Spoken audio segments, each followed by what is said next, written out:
সেটি যার ছবি দেখছেন তার নাম মোজাম্মেল হাওলাদার। তিনি পেশায় একজন ট্রলার মাঝি। সমুদ্রে যান 30-40 কিলোমিটার দূরে, গভীর সমুদ্রে গিয়ে সেখানে মাছ শিকার করেন এবং তার যে অভিজ্ঞতা মাছ শিকারের সময়, তিনি সেখানে কিভাবে চলেছেন, কি করেছেন, কতদিন থাকেন, কি সমস্যার সম্মুখীন হন, সব বিষয়ে জানতে পারবেন। আমরা আপনাদের আজকের ভিডিওতে আরও দেখাবো যে ট্রলারের ভিতরে কি আছে, ট্রলারের জীবনটা কেমন, তারা রান্নাবাড়া করে কোথায়, তারা খাওয়া দাওয়া করে কিভাবে থাকে, সব কিছু মিলায়ে আপনাদেরকে একটা নতুন অভিজ্ঞতা আজকে আমি দেখাবো। আপনারা দেখতে থাকুন সেই নতুন অভিজ্ঞতাটা কি। আমরা এখন দাঁড়িয়ে আছি মহিপুর মৎস্য অবতরণ কেন্দ্রের জেটিতে। এই যে ট্রলারগুলো আপনারা দেখছেন, এই ট্রলারগুলো সমুদ্রে মাছ ধরতে যায়, মাছ ধরে এখানে নিয়ে আসে মহিপুর মৎস্য অবতরণ কেন্দ্রে। এই ট্রলারগুলো এখানে নাম অ্যাঙ্করিং করে রাখা আছে।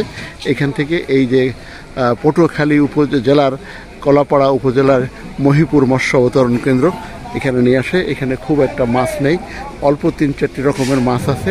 এই যে মাছগুলো দেখাচ্ছে, শ্রমিকরা মাছগুলো বাছাই করছে। এই যে মাছ জাহাজ থেকে, এই ট্রলার থেকে নামছে। আমরা এখন ট্রলারের ভিতরের অংশটা একটু দেখব, কি অবস্থায় আছে ট্রলারের ভিতরের অংশ দেখা যাক। আচ্ছা, এই ট্রলার কি সমুদ্রে যায়? আপনারাই সমুদ্রে যান তো আপনাদের ডাকাতে ধরে না? এখন বিপদ হয় নাই, গেলবার হয়েছিল। হ্যাঁ, এবছর টোটাল কোনো বিপদ হয়নি। আপনার নাম কি? আমার নাম মোজাম্মেল হাওলাদার। কত বছর আপনি এই পেশায় আছেন? আমি বিগত 12 বছর ধরে আছেন। তো এই যে ট্রলারে আপনারা যান, যে থাকেন কোথায়, ঘুমান কোথায়? এখানে এই ক্যাবিনের ভিতরে। এই ক্যাবিনের ভিতরে যাওয়া যাবে? কোন দিক দিয়ে যাওয়া যাবে ক্যাবিনের ভিতরে? কোন দিক দিয়ে যাইতে পারবো?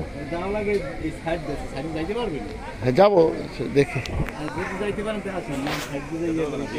আচ্ছা, ঠিক আছে, ছেড়ে দিয়ে যাবো আমি। ঠিক আছে, আমরা যাবো। এই আমরা এখন একটা ট্রলারের উপরে আছি। এই ট্রলারগুলো সমুদ্রে যায়, এরা মাছ ধরে নিয়ে আসে। এই যে দেখতেছেন যে মাছ নেমে আসছে, মাছ নামানো হচ্ছে ট্রলার থেকে। এই যে ট্রলারের সব অ্যাঙ্করিংগুলো রয়েছে, ঝড় বৃষ্টির সময় বোধহয় কাজে লাগে এগুলা। এই যে ভিতরে খোল দেখা যাচ্ছে জাহাজের, এই খোলটার ভিতরে এই যে মাছ দেখছেন, এই মাছগুলো থাকে। মাছগুলো ধরার পরে যে মাছগুলো এখন ওঠানো হচ্ছে চিংড়ি, এটা সাগরের চিংড়ি। কি নাম ভাই চিংড়িটা? টাইগার চিংড়ি।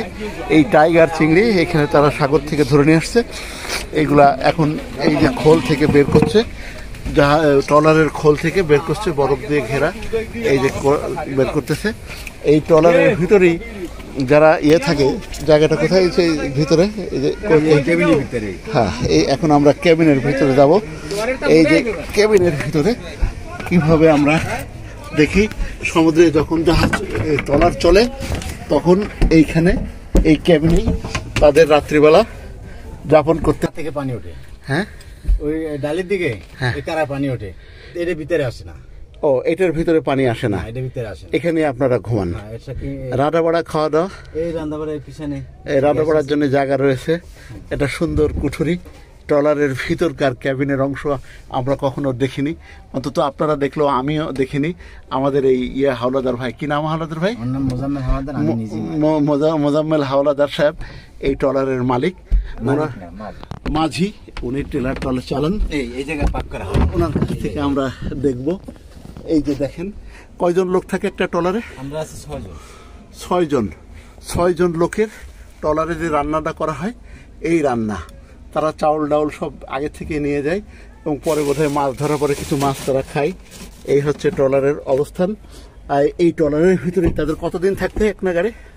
ওটা স্যার বলা যায় না। যদি মাছ পোনা হয়ে যায়, হ্যাঁ, 2 দিন 3 দিনেও আসা যায়, আসিয়ে পড়ি। আবার কেন মাছ পোনা হয় না, 1 সপ্তাহ থাকা লাগে।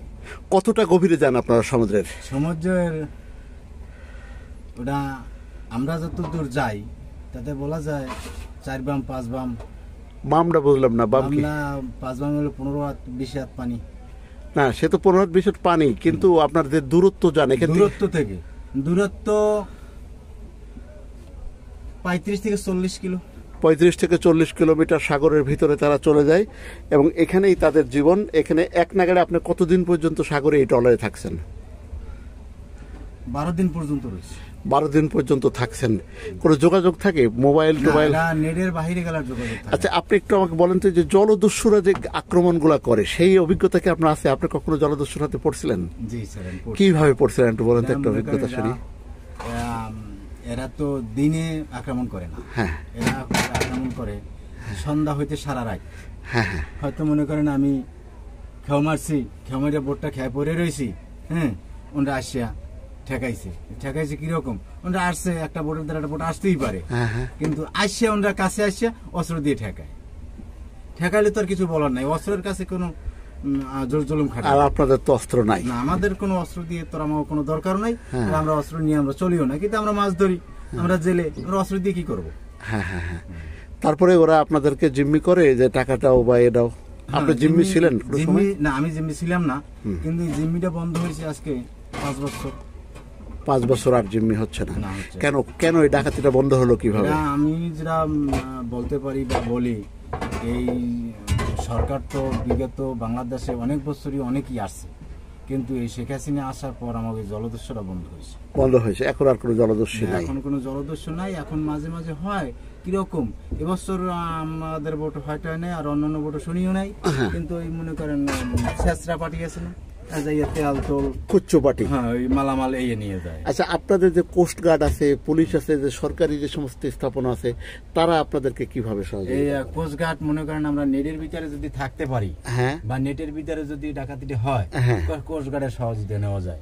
নেট মানে আপনাদের ওই নেট মোবাইল নেটওয়ার্কের হ্যাঁ, মধ্যে মোবাইল থাকলে নেটওয়ার্ক। তখন আপনার কোস্ট গার্ড কতক্ষণের মধ্যে পৌঁছায় আক্রান্ত হলে? ওটা নেটের ভিতরে থাকলে হারা 30 থেকে 40 মিনিটের ভিতরে পৌঁছতে পারে। একবার যদি কখনো ডাকাতের সম্মুখীন তারা হয়, 30 থেকে 40 মিনিটের মধ্যে কোস্টগার্ড বা সরকারি সহায়তা পৌঁছায় দেয়। এবং এই হালদার সাহেবের কাছে যা বুঝলাম, ইনি একজন মাঝি। কত বছর আছেন এই পেশায় আপনি? আমি এই পেশায় পুরো 12 বছর আছেন। ওনার অভিজ্ঞতা উনি বর্ণনা করলেন যে ডাকাতে যখন আক্রমণ করে তখন ওনাদের কিছু করণীয় থাকে না, তবে ওনারা একটা জিনিস থাকে, ওনারা মেসেজ দিতে পারে 30 থেকে 40 মিনিটের মধ্যে সরকারি সহায়তা পৌঁছে গেলে তখন রক্ষা পায়। যাই হোক, এই হলো আমাদের জীবন। অনেক ধন্যবাদ মাঝি ভাইকে। মোজাম্মেল হাওলাদার সাহেব, ওনার সাথে আমরা সুন্দরভাবে বসছি। এখন উনি আমাদের জন্য একটা পান বানাবেন, এই পানটাই আমরা খাবো।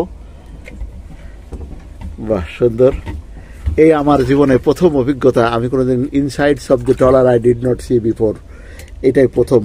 একটা ট্রলার সমুদ্রের নাম শুনেছি, রিপোর্টিং করেছি, কিন্তু ট্রলারের ভিতরে কি থাকে এ সম্বন্ধে আমার ধারণা ছিল না। আজকে আমরা ধারণা পেলাম। আচ্ছা, বড় তুফান যখন হয় তখন কি করেন আপনারা? আমাদের যে সময় আবহাওয়া খারাপ হয়, ওই সময় আমরা কিনারে চলে আসি। আর আসার সুযোগ নাই, হঠাৎ করে হয়ে গেছে তখন? হঠাৎ করে হয়ে গেছে, ওই সময় রাত্রে আমরা বোট চালাই না, রাত্রে গ্রাফি দিয়ে থাকে। গ্রাফি মানে ওই যে অ্যাঙ্কর করে থাকেন? হ্যাঁ, পাড়া দিয়ে থাকে। তারপর দিনে, হ্যাঁ, জর্দা খান? না, জর্দা খায়নি। দিনে আমরা ওরা চলে যাইতে পারি বা আসার জন্য যেভাবেও। আপনি কোথাও নৌকা ডুবিতে পড়ছেন, ট্রলার ডুবিতে? না, পড়েন না? কোন তাল্লায় এরকম বিপদ পড়েননি। ঢেউ, বড় ঢেউ পড়ছেন?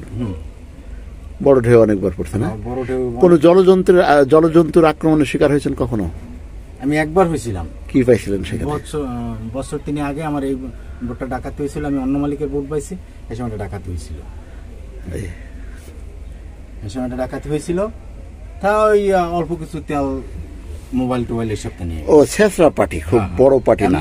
বড় পার্টির সাথে আমার সাথে কোনো হয়নি। হ্যাঁ, যাই হোক, এখানে যে আপনারা, এখন আমরা ইয়েতে আসি, আপনাদের এই পেশায় আছেন আপনি, এখানে আয়টা আপনাদের কিভাবে আসে?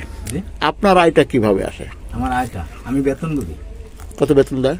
আমার এখন বর্তমানে বেতন মালিকের সাথে কাটা না, তারপরও 22-23 হাজার টাকা মাসে। আর আপনার সাথে যারা থাকে? আমার সাথে যারা থাকি, কত থেকে 18,000 আছে, নিচে 18,000, নিচে 18,000, উপরে 22-23 হাজার। খাদ্যটা যে এগুলা সব মহাজন। নৌকা ডুবে গেলে আপনাদের কোনো দায়-দায়িত্ব নাই? না, ওটা কর্ম যদি খারাপ হয়, কর্ম যদি খারাপ হয় তো ওটা। আপনার বাড়ি এখানকার কোন গ্রামে বাড়ি আপনার? আমাদের বাড়ি হলো চাকামা ইউনিয়ন, কুরিন্দাপাড়া গ্রাম। কৈডাপাড়া গ্রাম। ছেলে মেয়ে কয়জন আপনার? আমার 4 ছেলে। 4 ছেলে। মেয়ে আছে? না, আমার মেয়ে নেই। ছেলের কি বড় হয়ে গেছে সব? হ্যাঁ, বড় হয়েছে। খুব ভালো, মোজাম্মেল ভাইয়ের অতিথিয়তা গ্রহণ করলাম। তার সাথে এই আমাদের টাইম শেষ হয়ে গেছে, 5-7 দিন আছে, হ্যাঁ। এরপর তো আবার অবরোধ এসে যাবে। এই জন্য এই একটা ট্রিপ হবে, এই একটা ট্রিপের বন্ধ। এই অবরোধকালীন সময় আপনাদের কেমন? যে চাল দেয় হুম। এরা তো আজকাল গো যার মূল যে পায় হেতে পায়, যে পায় না হে পায়। এটা সঠিকভাবে বন্টন হয় না। যাই হোক, আমরা সুখ দুঃখের কথা শুনলাম মোজাম্মেল হাওলাদার ভাইয়ের কাছ থেকে। অনেক অনেক ধন্যবাদ মোজাম্মেল হাওলাদার ভাই, আপনাকে অনেক ধন্যবাদ।